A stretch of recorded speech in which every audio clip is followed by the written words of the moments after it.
that. Well, people do get visited by the police. The reason for that headline was an instance of a complicated adoption case in Scotland, where the grandparents had actually been told by the authorities that if they espoused a view disapproving of homosexuality, then they would be forbidden to adopt their own grandchild. Now leave aside the issue of what you think about homosexuality. Telling people what to think goes far beyond the limits of a tolerant and free society.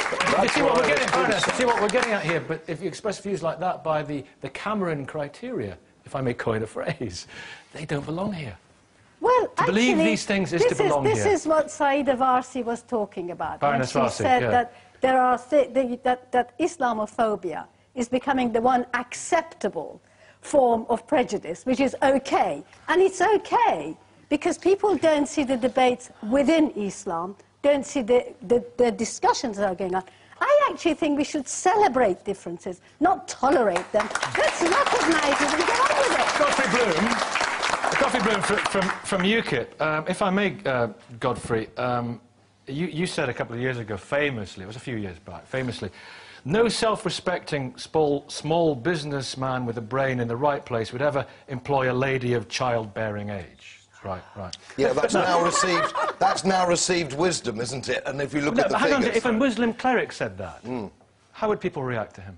Well, I said that because of the... And you're not a Muslim cleric. I said that because of employment legislation being so heavily stacked against the employer when employing young women, which, incidentally, I'm in favour of, if the whole quote... It's not embracing equality, is it? Do you belong here? I'm a libertarian, and I believe that anybody should be able to say pretty much anything they like in a free society. And I believe that to be true, and I believe we are a very tolerant society. But we do have fundamental laws, which I think are right. If you're advocating people to go out and hang your next-door neighbour or shoot somebody, that is a fundamentally different thing. But I think this character over here is entitled to his view. Peter Hitchens, or no, which one? Peter Hitchens, of course, is very entitled to his view. And so is this gentleman here, perfectly entitled to his view. I think everybody in this room is entitled to their view. Where we can't tolerate, where we do have to close down, if he's advocating violence against somebody else in this room... But neither you nor him, neither of you qualify. Neither of you qualify up to this liberal agenda. No, well, Cameron is one of the most intolerant individuals.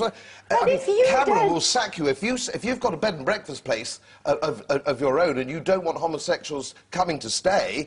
Cameron thinks that's wrong. Cameron is an unbelievably intolerant individual. But don't you see that you are excluding the large body of potential workers from working? So you're actually cutting their livelihood. No, you are, Baroness, by ridiculous rules and regulations in employment law. You are the one who I suggest, when I looked you up earlier today, have never had a real job in your life. You are the one with your ridiculous legislation. Wait. Could I just challenge something which the Baroness said, which went unchallenged? OK, yes. Use of the word Islamophobia. Yes. As if those of us who look at Islam and say we don't actually want this country to be an Islamic country and be governed by Islamic rules, are in some cases, in some way governed by an irrational fear. On the contrary, or a prejudice. On the contrary, it's a post-judice. We've looked at Islam. We don't like its precepts. We don't want them here because we prefer... We don't want them here? Prefer a Christian... We don't want the precepts of it. We don't want... No, hang on, wait a minute. Wait a minute. I said we don't want the precepts. Precepts. The precepts. I'm not going to be misquoted in that fashion. Fair enough. We do not want the precepts of Islam. That's absolutely clear. We got that clear now. We got it clear. Right. Nothing to do with not wanting Muslims here. Any kind of twisted rubbish like that. I did not say that. I do not think it. Peter, you've made that clear. Right, OK. We do not want... No, we do get... People with conservative views do get their views twisted in broadcast arenas, and we do need to be clear when that happens. Peter has made that absolutely clear. It's one of our students. So let him finish, Baroness. Let him finish. When it happens...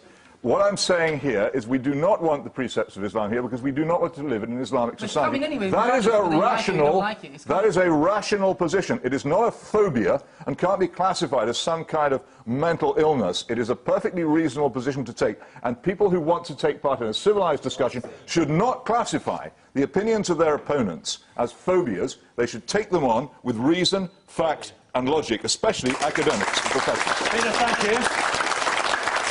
audience, yes.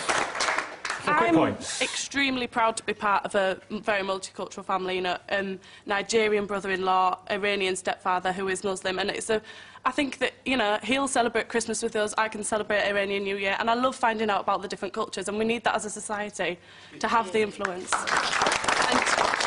Yes, sir, good morning. Just going back a little, Yeah. you mentioned the fundamental right to free speech, but where's the free speech of the girls in the Khyber Pass who've been banned from going to school, who've had their schools mortared? Where's their fundamental right to free speech gone? If you're talking about Afghanistan, Afghanistan was facing civil war at that time, and no, this is happening now. Even now, there's war going on in Iraq and Afghanistan. So therefore, we protect our women. It's okay for you to kill, bomb, gas, or rape even children and women and so on. So that's why the school is, even in this country, when the war was taking place, the schools were closed. So I don't know what your argument is. But going back to the argument about David Cameron, there is a clash between civilization, between truth and falsehood. So therefore, it's at loggerheads, and David Cameron, Obama are in the head of one of them, and on the other side is Sheikh Osama bin Laden. So therefore, the Muslims will all automatically follow the Muslim leader. Mohammed. Well, according to David Cameron's views, I think he considers Osama bin Laden to be a politician anyway. You know, in his words, I'll quote him. He said, Islamic extremism is a form of political ideology. So I ask him, does he consider Osama bin Laden to be a politician, or does he consider Sharia law to be completely unacceptable? I don't think there's a clash of civilizations. I'm Bradford born and bred. Recently, when the EDL came to Bradford in August, the whole of Bradford, all sections of the community, we had several priests, we had several imams, we had people of no faith, we had, you know, people from all sectors coming together to try and figure out a way to deal with that issue, and they dealt with it very successfully. Thank you very much, Mohammed. Thank you. Thank you all. We're going to leave that one. And you can join in that debate by logging on to bbc.co.uk/debatequestions and following the links to our message board.